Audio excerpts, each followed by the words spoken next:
I'm Krista, and we're here at the Mid-America Boat Show with Nailin' Sailin', and I'm here with Officer Downing from the Ohio Department of Natural Resources, Division of Watercraft, and we're talking a little bit about boat safety. So on the boat, I'm always threatening to push Joe overboard, usually because he deserves it.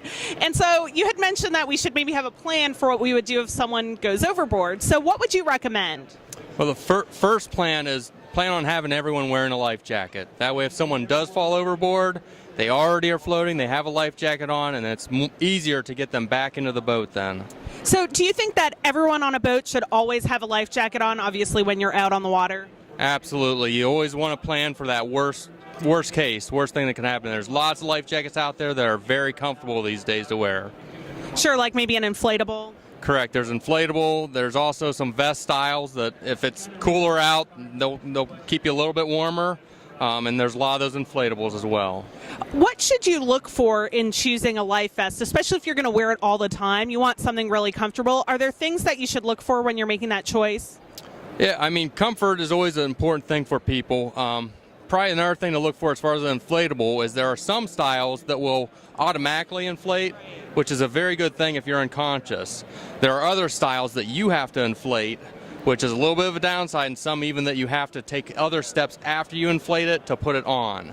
So you really have to be prepared to do all those extra steps.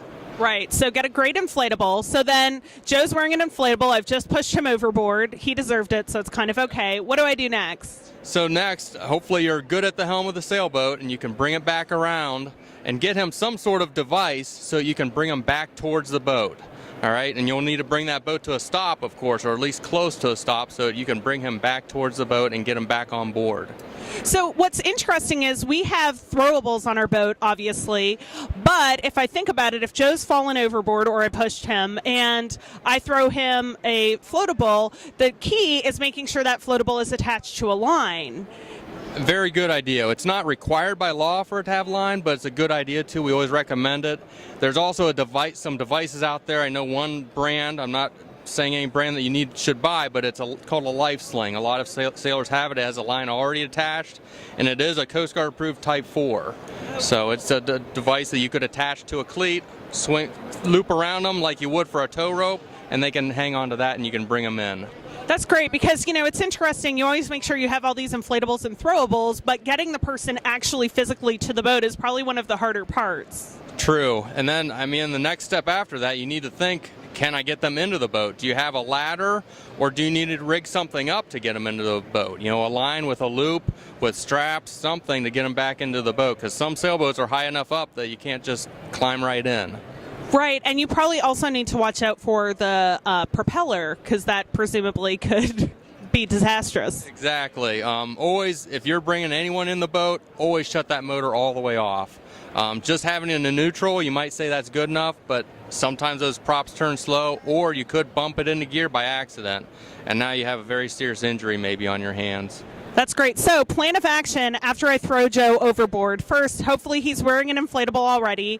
If not, first thing I want to do is send him a throwable with a line attached to it, shut off the engine completely, and then figure out a way to actually physically haul him back onto the boat. Correct. And probably one step we might have left out in there is, you know, you'll probably want to, if someone falls overboard, you want to get a hold of like the Coast Guard, someone in the area to alert them so that they can head that way in case you're unable to get them back in. That way resources are already headed that direction to assist.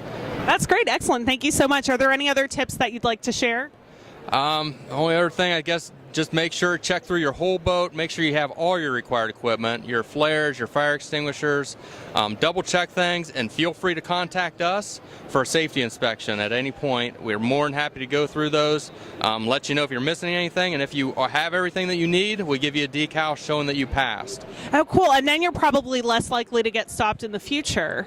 If you're not doing anything wrong, we won't stop you. Excellent. Very cool. And is it free to get an inspection? Yes, it's free. You know, look for a lot of them during Safe Boating Week. I'm not sure the exact date, but it is in May sometime. There'll be a lot of those going on around the area. Excellent. Well, thank you so much for your time today.